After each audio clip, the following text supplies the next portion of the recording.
ನಮಸ್ಕಾರ. ಜೈ ಶಿವಲಾಲ್, ಜೈ ಭೀಮ್. ನಾನು Vijay Jadhav, all India Banjara ಸೇವಾ ಸಂಘದಿಂದ ಮಾತಾಡ್ತಾ ಇದ್ದೀನಿ.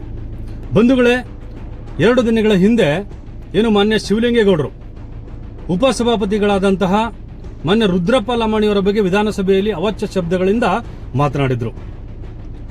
ಅದಕ್ಕೆ ಆಲ್ ಇಂಡಿಯಾ ಬಂಜಾರ ಸೇವಾ ಸಂಘ ಮತ್ತು ಇಡೀ ಬಂಜಾರ ಸಮಾಜ ಮಾನ್ಯ ಶಿವಲಿಂಗೇಗೌಡರಿಗೆ ಒಂದು ಎಚ್ಚರಿಕೆಯನ್ನು ಕೊಟ್ಟಿದ್ವಿ.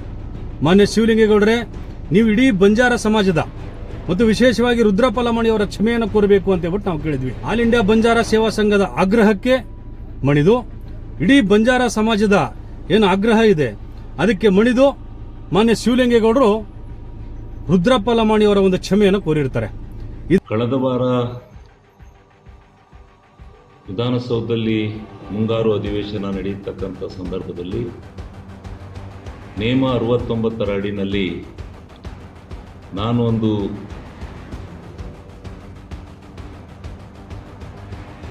ಕೇಂದ್ರ ಸರ್ಕಾರ ಮತ್ತು ರಾಜ್ಯ ಸರ್ಕಾರಗಳ ಮಧ್ಯೆ ಇರತಕ್ಕಂಥ ಸ್ಪಾನ್ಸರ್ ಸ್ಕೀಮ್ನ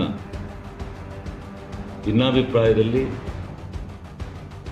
ಹಣ ಬಿಡುಗಡೆ ವಿಚಾರದಲ್ಲಿ ಚರ್ಚೆ ಮಾಡ್ತಾ ಇದ್ದಂಥ ಸಂದರ್ಭದಲ್ಲಿ BJPಯವರು ನನ್ನನ್ನು ಮಾತನಾಡಲಿಕ್ಕೆ ಬಿಡಲಿಲ್ಲ, ಗಲಾಟೆಯನ್ನು ಎದುರಿಸಿದರು.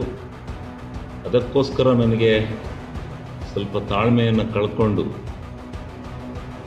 ಆಗ ಅಧ್ಯಕ್ಷ ಪೀಠದಲ್ಲಿ ಕೂತಿದ್ದಂಥ ಉಪಾಧ್ಯಕ್ಷರಿಗೆ ನನಗೆ ಮನಸ್ಸಿಗೆ ಗೋಚರ ಇಲ್ಲದೆ ಇರತಕ್ಕಂಥ ಪದಬಳಿಕೆಯನ್ನು ಮಾಡಿರೋದಕ್ಕೆ ನಾನು ವಿಷಾದಿಸ್ತೇನೆ. ಮತ್ತು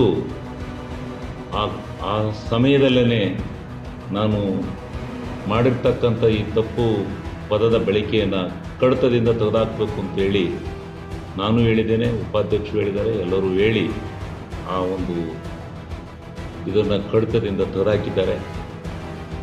ಆದ್ರೂ ಸಹ ಆ ಪದ ಬಳಕೆ ಬರಬಾರ್ದಾಯಿತು ಅಂತೇಳಿ ನಾನು ವಿಷಾದವನ್ನು ವ್ಯಕ್ತಪಡಿಸ್ತಾ ನಾನು ಮಾನ್ಯ ಉಪಾಧ್ಯಕ್ಷರಲ್ಲಿ ಈ ಸಂದರ್ಭದಲ್ಲಿ ಅತೀವವಾದಂಥ ವಿಷಾದವನ್ನು ವ್ಯಕ್ತಪಡಿಸಿ ನಾನು ಅವರಿಗೆ ಭಾಳ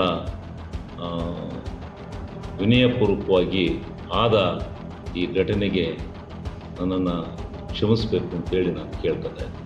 ಇದನ್ನು ಆಲ್ ಇಂಡಿಯಾ ಬಂಜಾರ ಸೇವಾ ಸಂಘ ಮತ್ತು ಇಡೀ ಬಂಜಾರ ಸಮಾಜ ಸ್ವಾಗತವನ್ನು ಮಾಡುತ್ತದೆ. ಕಾರಣ ಏನಂತಂದ್ರೆ, ಶಿವಲಿಂಗೇಗೌಡರು ಕೋರಿರುವಂತಹ ಒಂದು ಕ್ಷಮೆಯನ್ನ ಆಲ್ ಇಂಡಿಯಾ ಬಂಜಾರ ಸೇವಾ ಸಂಘ ಮತ್ತು ಬಂಜಾರ ಸಮಾಜ ಸ್ವಾಗತವನ್ನು ಕೋರುತ್ತದೆ.